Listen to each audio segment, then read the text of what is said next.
கிருஷ்ணகிரியில் எப்படி வருஷத்துக்கு ஒரு தடவை மாங்கனி கண்காட்சி சிறப்போ அந்த மாதிரி 30 நாள் நடக்கக்கூடிய மாங்கனி கண்காட்சிக்கு இந்த டாக் ஷோ தாங்க சிறப்பு. இன்னைக்கு பார்த்தீங்க அப்படின்னா மாங்கனி கண்காட்சியுடைய கடைசி நாள். அது மட்டும் இல்லாமல் டாக் ஷோ கண்டக்ட் பண்ண போகிறாங்க அப்படின்ற நியூஸ் வந்து பிஃபோர் நமக்கு சொல்லியிருந்தாங்க. அதுபடி தான் பார்த்தீங்க அப்படின்னா இன்னைக்கு டாக் ஷோ வேற லெவலில் நடந்தது. நம்ம கிருஷ்ணகிரியில் இருக்கிற பீப்புள்ஸ் இந்த அளவுக்கு பெட் லவர்ஸாக இருப்பாங்களா அப்படின்றது இன்னைக்கு தாங்க நான் தெரிஞ்சுக்கினேன். இங்கே வந்து பார்த்தீங்க அப்படின்னா ஏகப்பட்ட டாக்ஸ் வந்து நான் பார்த்தேங்க. ஸோ இதில் எனக்கு ரொம்பவே பிடிச்சது பார்த்தீங்க அப்படின்னா நம்ம தமிழ்நாட்டுடைய பாரம்பரிய நாய் அப்படின்னு சொல்லுவாங்க. So one of the best dog in தமிழ்நாடுனா நம்ம எல்லாருக்குமே தெரியும் ராஜபாளையம் நாய் தாங்க. அது மட்டும் இல்லாமல் சிற்பிப்பாறை, இது ரெண்டுமே நான் பார்த்தேன். ஸோ ரொம்பவே நல்லா இருந்துச்சு. நிறைய பேர் பயங்கரமாக கொண்டு வந்திருந்தாங்க. ஸோ இந்த அளவுக்கு வந்து நம்ம கிருஷ்ணகிரியில் இந்த டாக்ஸ் எல்லாம் வளர்க்குறாங்களா அப்படின்றது நமக்கு ரொம்பவே ஒரு ப்ரௌடான மூமெண்ட்டாக இருந்தது பார்க்கும்போது. ராஜபாளையம் நாயெல்லாம் பார்த்தீங்க அப்படின்னா இப்போ அழிஞ்சிட்டு வரக்கூடிய ஒரு இனம் அப்படின்ற மாதிரி சொல்கிறாங்க. இன்னொரு விஷயம் எக்ஸிபிஷனில் மென்ஷன் பண்ணாங்க. அதாவது நம்ம இந்தியன் கவர்மெண்ட் பார்த்தீங்க அப்படின்னா ராஜபாளையம் நாயை வந்து இந்தியன் ஆர்மிக்கு ரெக்கமெண்ட் பண்ணியிருக்கோம். ஆல்சோ இந்தியன் ஆர்மி கூட பார்த்தீங்க அப்படின்னா இந்த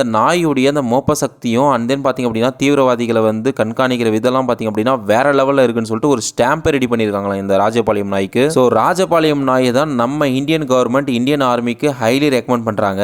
ஸோ இந்த அளவுக்கு ஒரு ப்ரௌடாக இருக்கக்கூடிய நம்ம தமிழ்நாட்டு நாயை நம்ம வந்து வளர்க்கணுங்க. ஸோ அதுதான் இந்த வீடியோவில் நான் கேட்டுக்கிறேன். ஸோ நிறைய இம்போர்ட்டட் டாக்ஸ் எல்லாம் இப்போ வந்துருச்சு, அதில் எந்த டவுட்டும் இல்லை. ராஜபாளையம் நாயுடைய இனமே அழிஞ்சிட்டு வருது அப்படின்ற மாதிரி ஒரு சர்வே எடுத்திருக்காங்க. அப்படின்னா நம்ம தமிழ்நாட்டில் இருக்கிறவங்க இந்த நாயெல்லாம் வளர்த்தாங்க அப்படின்னா ரொம்பவே நல்லா இருக்கும். சரி, ஓகேங்க. இந்த எக்ஸிபிஷனில் பார்த்தீங்க அப்படின்னா டாக் ஷோ வந்து வேற லெவலில் கண்டக்ட் பண்ணாங்க. ஸோ சூப்பராக இருந்துச்சு பார்க்கறதுக்கு. ஸோ ஒரு கொஞ்சம் சின்ன கஷ்டமாக இருக்குது. ஏன்னா இந்த மாங்கனி கண்காட்சி வந்து பார்த்தீங்க அப்படின்னா ரொம்ப நாளாக கண்டக்ட் பண்ணியிருந்தாங்க. சம் நெகட்டிவ் நியூஸ் வந்து இந்த எக்ஸிபிஷன் ரிலேட்டடாக இருந்ததுங்க. அது நம்ம எல்லாருக்குமே தெரியும். ஸோ என்னதான் இருந்தாலும் இந்த லாஸ்ட் நாள் எக்ஸிபிஷனுக்கு போகும்போது ரொம்பவே ஒரு மாதிரி கஷ்டமாக இருந்துச்சு. ஸோ அது என்னன்றது சொல்ல தெரியலைங்க. ஸோ உங்களுக்கு எப்படி இருக்குது அப்படின்றது ஃபீல் அப்படின்னு சொல்லிட்டு மறக்காம கமெண்ட் செக்ஷனில் கமெண்ட் பண்ணுங்கள். இன்னொரு நல்ல வீடியோவில் சந்திப்போம். மண்டில் டாடா பாய். மறக்காம நம்ம வணக்கம் கிருஷ்ணகிரி பேஜை ஃபாலோ பண்ணிக்கோங்க.